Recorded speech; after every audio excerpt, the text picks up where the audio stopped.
My dear brothers and sisters of Africa, just a few days ago, on the 6th February 2026, something beautiful happened in Somalia, something that has never happened before in the history of Africa.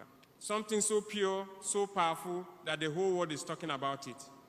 The people of Somalia, the men, the women, the young people, the old people, those who live inside the country and those who live far away in the diaspora, they came together as one family. They opened their pockets, they gave their own money, they collected almost 300,000 American dollars, not from the government, not from foreign countries, from their own sweat, from their own love. And with that money, they built a house, a real house, a beautiful house by the sea in the city of Marka in the Lower Shabelle region. They called it Mahatsanid Madaweni. Thank you, Mr. President. They built it for their former president, Muhammad Abdullahi Muhammad, the man we all know as Farmajo. Brothers and sisters, listen to me carefully. This is not normal. This is not something you see every day. In fact, this has never happened in Africa before. And maybe it has never happened anywhere in the world. A whole nation, after a president has left power, decides to build him a house with their own hands and their own money. Not because they were forced, not because someone told them to do it, but because their hearts told them to do it. President Farmajo is the only president in the whole of Africa, and I say this with all my strength, the only president in the entire world who has received such a great recognition from his own people. This is rare, this is special, this is historic. When I heard the news, I stopped everything I was doing. I called my brothers in the government. I said to them, look what the Somali people have done. This is the Africa we are fighting for. Because when a leader serves his people with honesty, when he protects them, when he refuses to steal from them, the people never forget. The people remember. And one day, the people say thank you in the most beautiful way possible. That is exactly what happened with President Farmajo.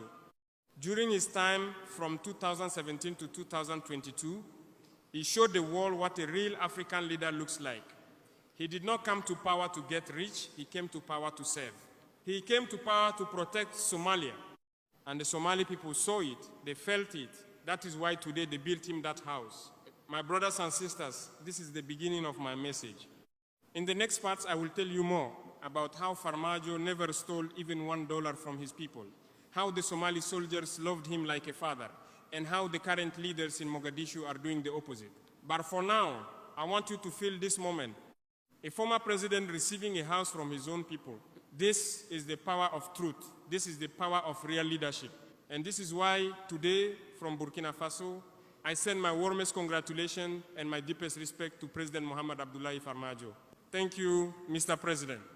Mahatsanid Madaweni. Now let me speak plainly, because the truth must be told without fear. We all know what makes a leader great in the eyes of his people. It is not fancy cars. It is not big houses paid by foreign money. It is not stealing from the national treasury while the children go hungry. No, a true leader is one who protects the money of the people, who refuses to touch even 1 cent that belongs to the nation, who lives simply so that the nation can rise. That is exactly what President Muhammad Abdullahi Farmajo did during his mandate from 2017 to 2022.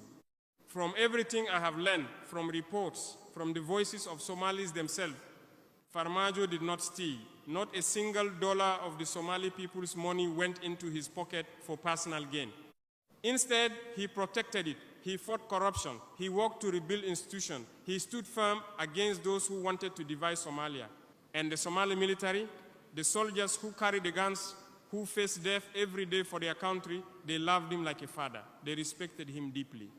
They saw a commander who cared about them, who paid their salaries on time when possible, who did not use them for personal power games.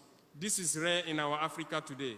Too many leaders come to power promising heaven, but leave with pockets full and the people empty. But not Farmajo. That is why when he left office in May 2022, the people did not forget. They waited, they organized, and years later, in 2026, they built him that house themselves. Now look at the contrast, and this pains my heart as an African patriot. Today, under the current president, Hassan Sheikh Mohamud, things are different, very different. Reports come from Mogadishu and other places. Security forces go into neighborhoods. They demolish homes. They force civilians, poor families, displaced people who have suffered for 30 years or more from war and drought out of the only shelters they have. They say this is government property. They bulldoze houses without warning, without compensation, without giving people a new place to live. Hundreds of thousands, yes, over 140,000. In 2025, alone in Banadir region have been evicted, left on the streets or pushed to camps outside the city. Children without schools, mothers without safety, fathers without hope. Brothers and sisters, I ask you one simple question. What is the state? The state is not a building in Mogadishu. The state is not the president alone. The state is the citizens, the people. The land belongs to the Somali people, not to any government that decides to sell it or grab it for a few rich men. If a government destroys the homes of its own citizens, where do they go? Where do they sleep? Where do their children play? For over 20 years, many Somalis have lived in hardship, in camps, in makeshift houses, because of war, because of Al-Shabaab, because of floods and drought. They survived, but now their own government pushes them out. This is not leadership. This is the opposite of what Farmajo did. Farmajo never chased his people from their homes. He never stole from them. That is why today they honor him with a house built by love, not by force.